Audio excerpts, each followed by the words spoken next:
प्रिय विद्यार्थियों, आज हम अनुप्रास अलंकार के बारे में बात करेंगे। पिछली वीडियो में अलंकार की परिभाषा और उसके मुख्य भेदों के बारे में हमने जाना, जिनमें शब्दालंकार, अर्थालंकार और उभय अलंकार थे। शब्दालंकार में अनुप्रास, यमक, श्लेष, पुनरुक्ति, प्रकाश, वक्रोक्ति अलंकार आदि थे। उन्हीं में से आज हम अनुप्रास अलंकार के बारे में बात करेंगे। आइए जानते हैं अनुप्रास अलंकार। जैसा कि अनुप्रास शब्द दो शब्दों से मिलकर बना है, अनु प्लस प्रास।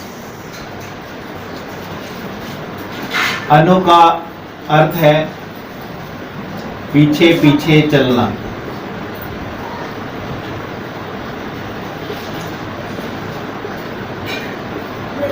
और प्रास का अर्थ है वर्ण। अर्थात जब कोई वर्ण पीछे पीछे चलता है, उसकी आवृत्ति होती है, एक बार आ गया, फिर दूसरी बार आ गया, फिर तीसरी बार आ गया, चौथी बार आ गया, तो उसे कहते हैं पीछे पीछे चलना, वर्णों की आवृत्ति। परिभाषा लिखेंगे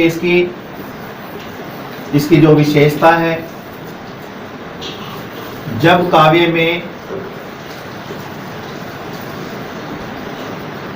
वर्णों की आवृत्ति हो,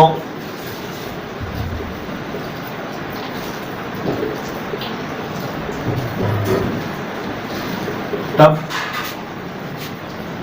अनुप्रास अलंकार होता है।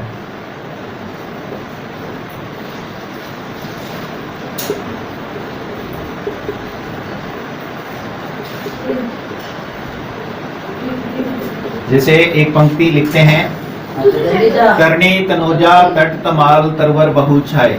करणी तनुजा तट तमाल तरवर बहु छाए। विद्यार्थियों,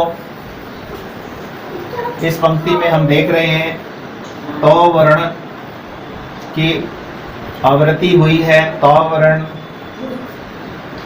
अधिक मात्रा में आया है। इसी आवृत्ति को अनुप्रास अलंकार कहते हैं।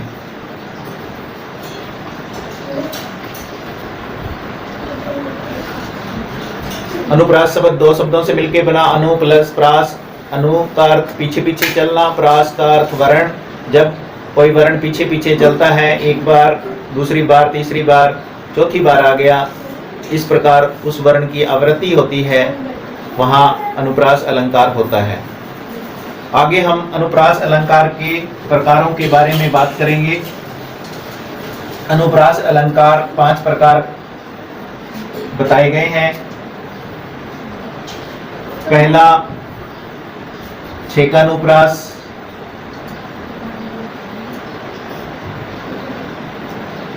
दूसरा लाटानुप्रास, तीसरा है वृत्त्यानुप्रास, चौथा है अंत्यानुप्रास, और 5वां इसका प्रकार है श्रुत्यानुप्रास। ये 5 अनुप्रास अलंकार के प्रकार हैं। हम कर्मानुसार इनके बारे में जानेंगे। सबसे पहले हम अनुप्रास अलंकार की जो छेकानुप्रास अलंकार है उसके बारे में जानेंगे। इसकी विशेषता है, जब किसी वर्ण की आवृत्ति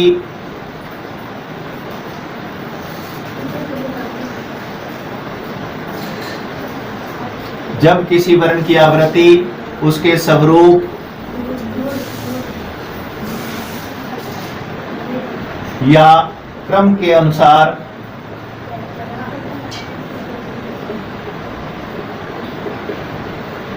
किसी शब्द के आरंभ में या अंत में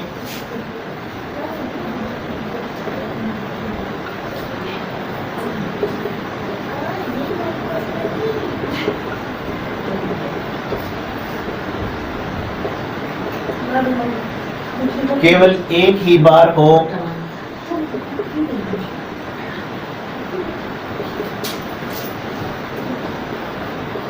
वहां छेकानुप्रास अलंकार होता है। किसी वर्ण की आवृत्ति उसके स्वरूप या क्रम के अनुसार किसी शब्द के आरंभ में या अंत में केवल एक ही बार हो, वहां छेकानुप्रास अलंकार होता है। इसको उदाहरण के द्वारा हम समझेंगे। जैसे मैं बेरी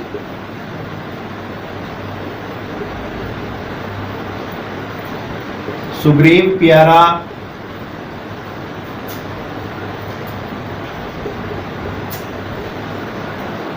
कारण कवन नाथ मोही मारा।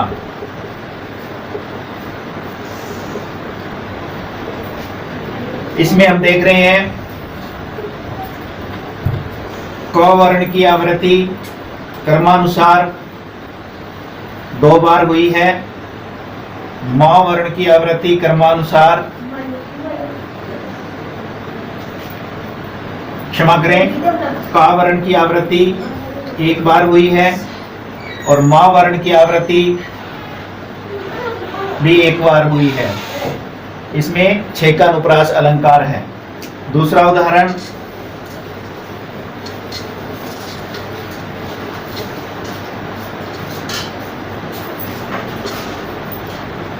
झीनी झीनी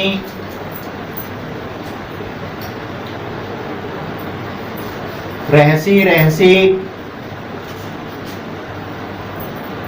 हंसी हंसी उठे।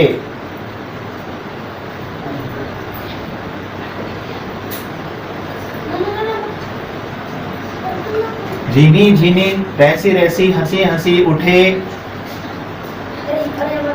सांसें भरी आंसू भरी कहत दई दई।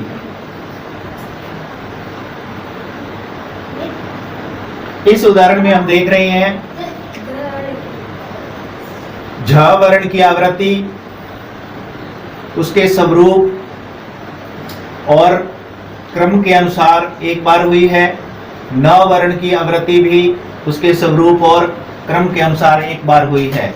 उसी प्रकार रहसी रहसी शब्द में भी रावरण, हावरण, सावरण की आवृत्ति उनके स्वरूप और क्रम के अनुसार 1 बार हुई है। आगे के शब्दों में देखेंगे हावरण की आवृत्ति और सावरण की आवृत्ति भी उनके स्वरूप और क्रम के अनुसार 1 बार हुई है। उसी प्रकार नीचे की पंक्ति में दा वर्ण की आवृत्ति और ई वर्ण की आवृत्ति भी उनके स्वरूप और क्रम के अनुसार 1 बार हुई है। तो इस उदाहरण में भी छेकानुप्रास अलंकार है। आगे एक उदाहरण और देखेंगे। मैन मनोहर बैन बजे सुसजे तन सोहत पीत पटा।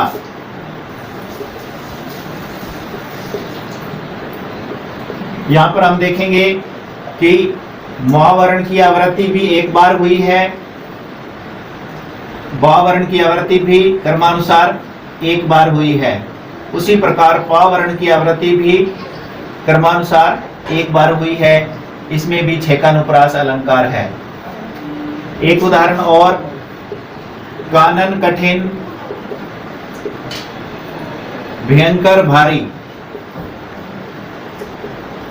विद्यार्थियों यहाँ हम देख रहे हैं क वर्ण की आवृत्ति क्रमानुसार एक बार हुई है, भ वर्ण की आवृत्ति भी क्रमानुसार एक बार हुई है। तो हम कह सकते हैं कि इन सभी उदाहरणों में, सभी पंक्तियों में छेकानुप्रास अलंकार है। उन्हें एक बार फिर, जब किसी वर्ण की आवृत्ति उसके स्वरूप और क्रम के अनुसार किसी शब्द के आरंभ या अंत में एक बार हो, वहां छेकानुप्रास अलंकार होता है। आइए अब अनुप्रास अलंकार का जो दूसरा प्रकार है लाटानुप्रास अलंकार, उसके बारे में जानते हैं। लाटानुप्रास अलंकार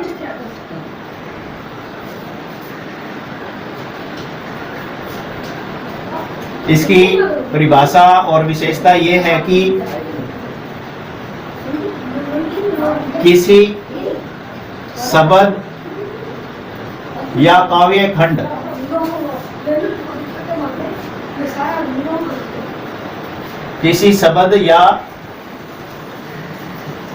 वाक्य खंड की आवृत्ति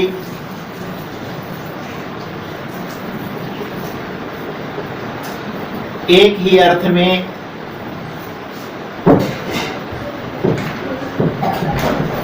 होती है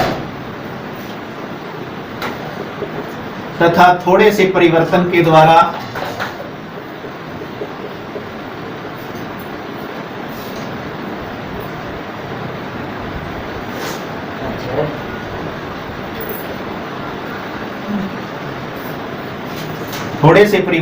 द्वारा आशय अलग हो जाता है।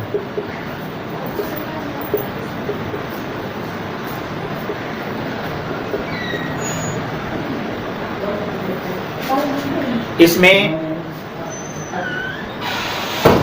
वर्ण की आवृत्ति न होकर किसी शब्द या वाक्य के एक छोटे से खंड की आवृत्ति एक ही अर्थ में होती है और थोड़े से परिवर्तन के द्वारा आशय अलग होता है। प्रिय विद्यार्थियों, यमक अलंकार में भी शब्द की आवृत्ति होती है, लेकिन उनके अर्थ अलग अलग होते हैं। इसमें सिर्फ अर्थ उन शब्दों का एक ही होता है, लेकिन थोड़े से परिवर्तन के द्वारा जो उसका आशय होता है वो अलग प्रकट होता है। अर्थ और आशय भिन्न भिन्न चीजें हैं। आइए अब इसके उदाहरण के द्वारा हम जानते हैं। इसका उदाहरण है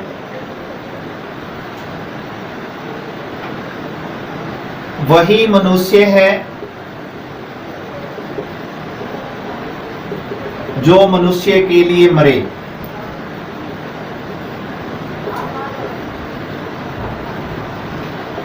इसमें हम देख रहे हैं कि मनुष्य शब्द की आवृत्ति हुई है, लेकिन यमक अलंकार में इन दोनों का अर्थ अलग अलग होना चाहिए था, लेकिन इसमें एक मनुष्य मात्र के लिए आया है, मानव मात्र के लिए आया है, और दूसरा मनुष्य परोपकार की भावना के लिए आया है। तो दोनों का आशय भिन्न है, आशय अलग है। एक और उदाहरण के द्वारा इसको जानते हैं।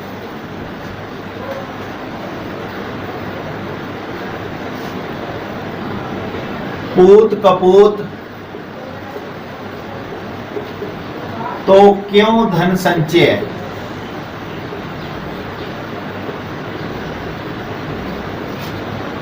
पूत सपूत तो क्यों धन संचय।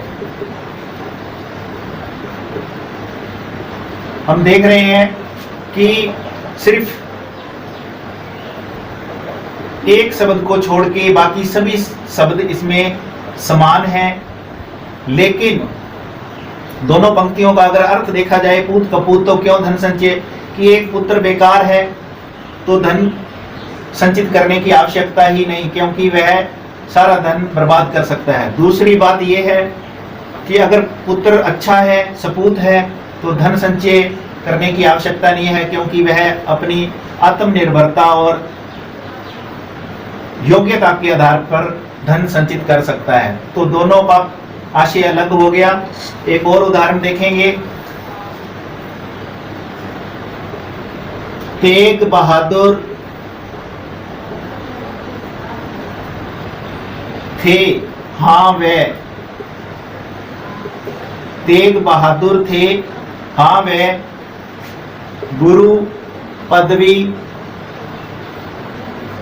के पात्र समर्थ। तेग बहादुर थे, हाँ वे गुरु पदवी के पात्र समर्थ। दूसरी पंक्ति में लिखेंगे तेग बहादुर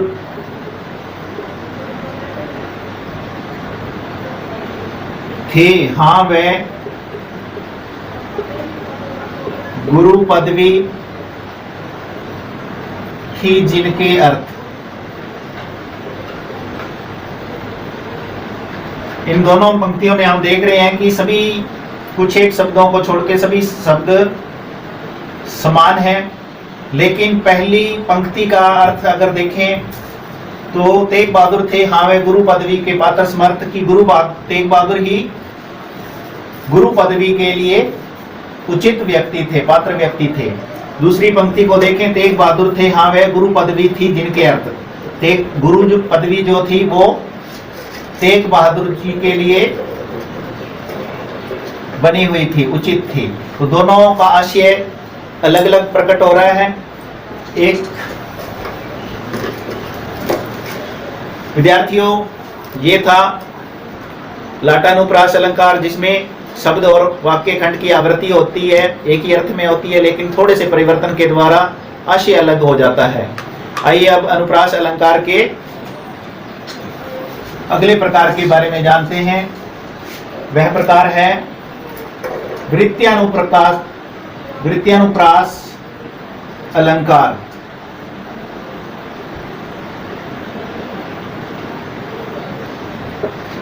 जब किसी वर्ण की आवृत्ति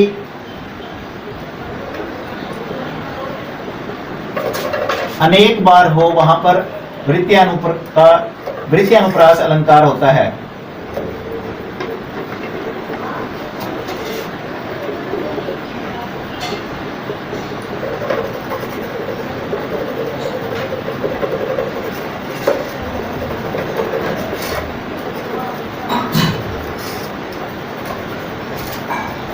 इस अलंकार में कोई भी वर्ण, उसकी आवृत्ति कई बार होती है, एक ही पंक्ति में वह वर्ण कई बार आ जाता है।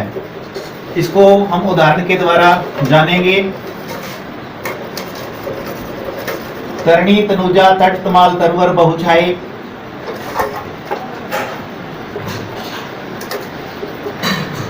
तट तमाल तरुवर बहुछाए।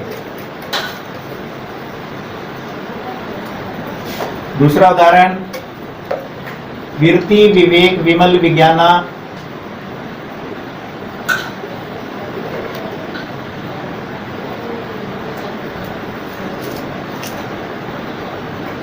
एक और उदाहरण, चारु चंद्र की चंचल किरणें।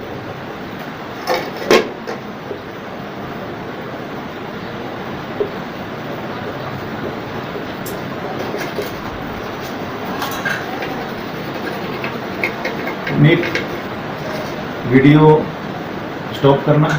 चारु चंद्र की चंचल किरणें खेल रही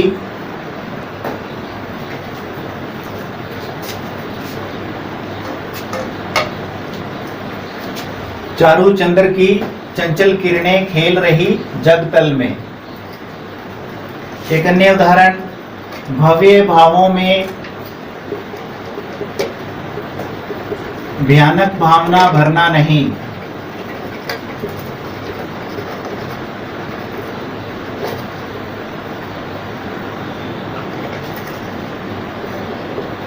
भगवान भक्तों की भयंकर बुरी बीती भगाओ।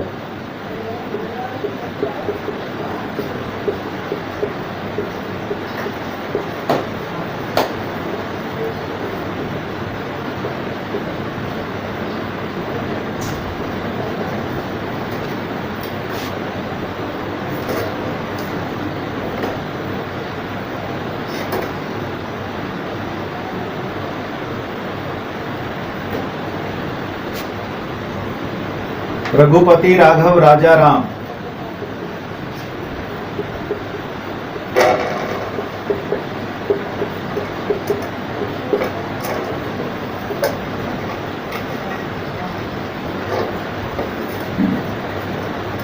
मुदित महीपति मंदिर आए।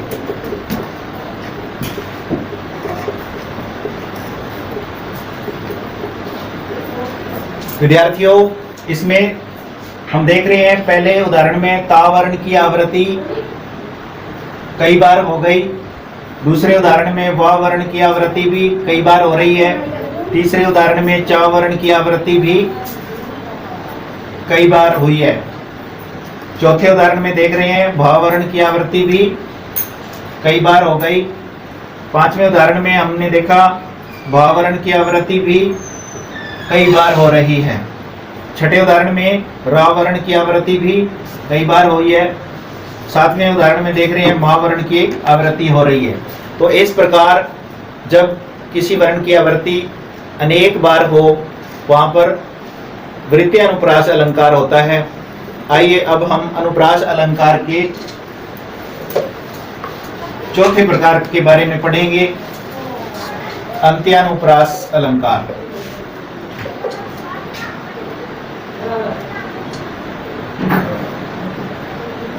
अंत्यानुप्रास अलंकार, इसमें जब पंक्तियों के अंत में तुक समान हो, तुक मिले,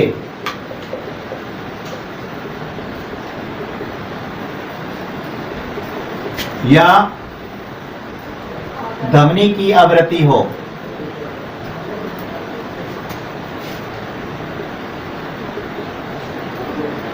वहां अंत्यानुप्रास अलंकार होता है।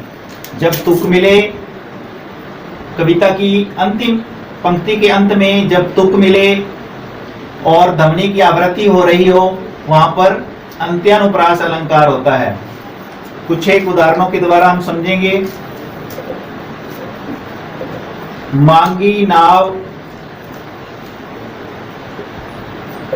न केवटू आना,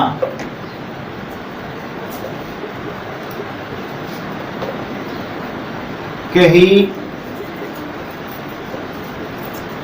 तुम्हार मर्म में जाना।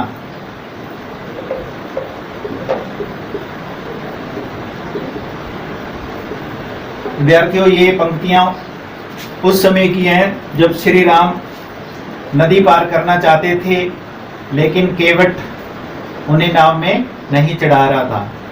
इसमें हम देख रहे हैं मांगी नाव न केवटू आना, कही तुम्हार मर्म में जाना। तो अंतिम शब्दों में ध्वनि की आवृत्ति हो रही है, इसलिए इसमें अंत्यानुप्रास अलंकार है। दूसरा, तज प्राणों का मोह,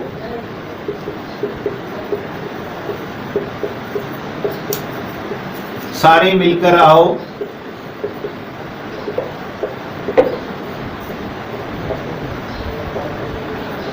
मातृभूमि के लिए बंधुवर,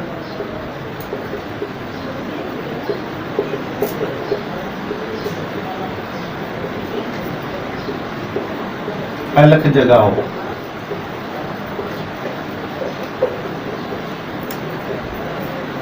इन पंक्तियों के अंत में आओ और जगाओ शब्दों में ध्वनि की आवृत्ति हो रही है, तुक मिल रही है, तो इसमें भी अंत्यानुप्रास अलंकार है। तो जहां कविता की पंक्ति के अंत में तुक मिले और ध्वनि की आवृत्ति हो रही हो, वहां भी अनुप्रास अलंकार होता है। विद्यार्थियों, अब हम अनुप्रास अलंकार के अंतिम प्रकार श्रुति अनुप्रास के बारे में जानेंगे।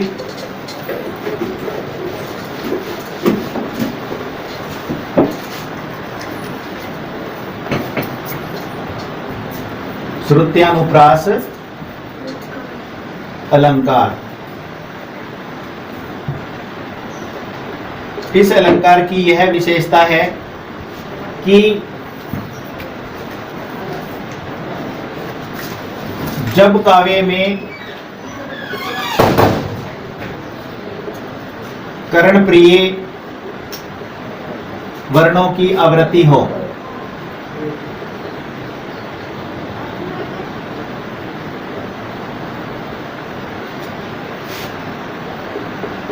या एक ही उच्चारण स्थान वाले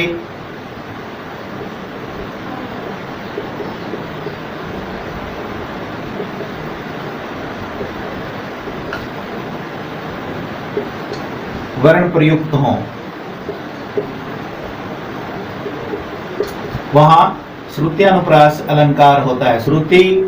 श्रुतीय शब्द श्रुति से बना है।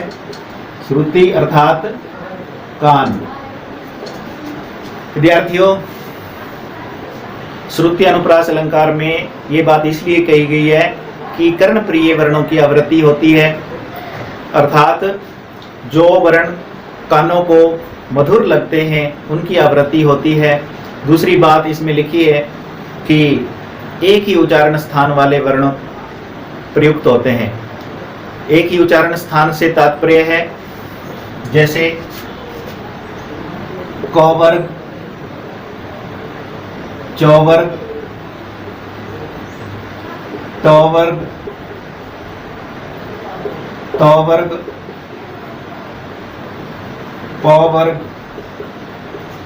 और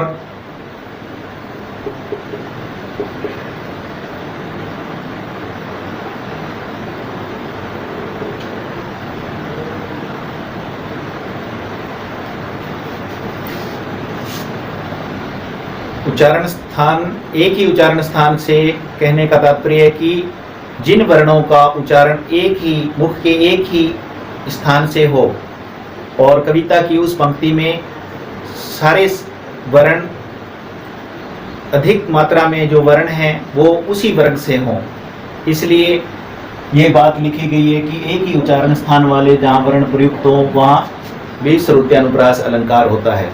कर्णप्रिय वर्णों की आवृत्ति और एक ही स्थान से उच्चारण होने वाले वर्णों की प्रयुक्ति श्रुत्यानुप्रास अलंकार में होती है। आइए इसको उदाहरण के द्वारा हम समझेंगे। जैसे कंकन, किंकिन, नुपुर धुनी सुनी।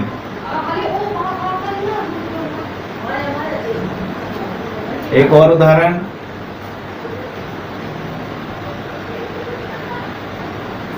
दिनांत था,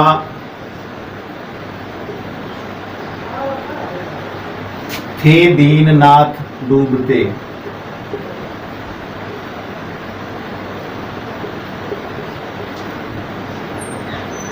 दिनांत था, थे दीननाथ डूबते, सदैनो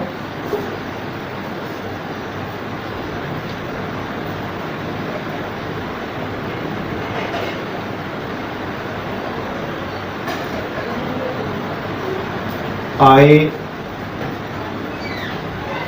ग्रह गवाल बाल थे। यहां हम देख रहे हैं कि ये एक तो कर्णप्रिय कानों को मधुर लगने वाली पंक्ति है जो कानों को सुनते ही कानों को आनंदित कर देती है, मन को प्रसन्न कर देती है। कंकन किंकिन नुपुर धुनी सुनी। दूसरे हम इसमें देख रहे हैं कि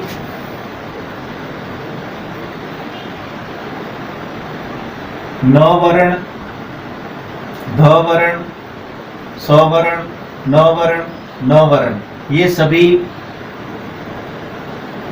त वर्ग में आने वाले एक ही स्थान से उच्चारित होने वाले वर्ण हैं।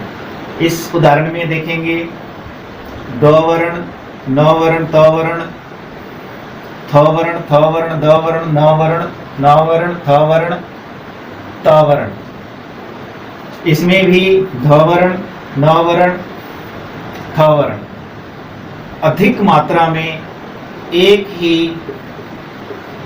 उच्चारण स्थान से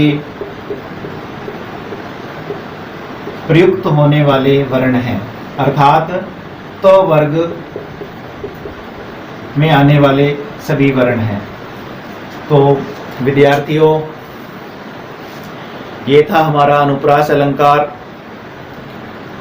जब वर्णों की आवृत्ति हो वहाँ अनुप्रास अलंकार होता है। अनुप्रास अलंकार 5 प्रकार का बताया गया है: छेकानुप्रास, लाटानुप्रास, वृत्त्यानुप्रास, अंत्यानुप्रास और श्रुत्यानुप्रास अलंकार। आशा करता हूँ कि अनुप्रास अलंकार के बारे में अच्छी तरह से जान गए होंगे।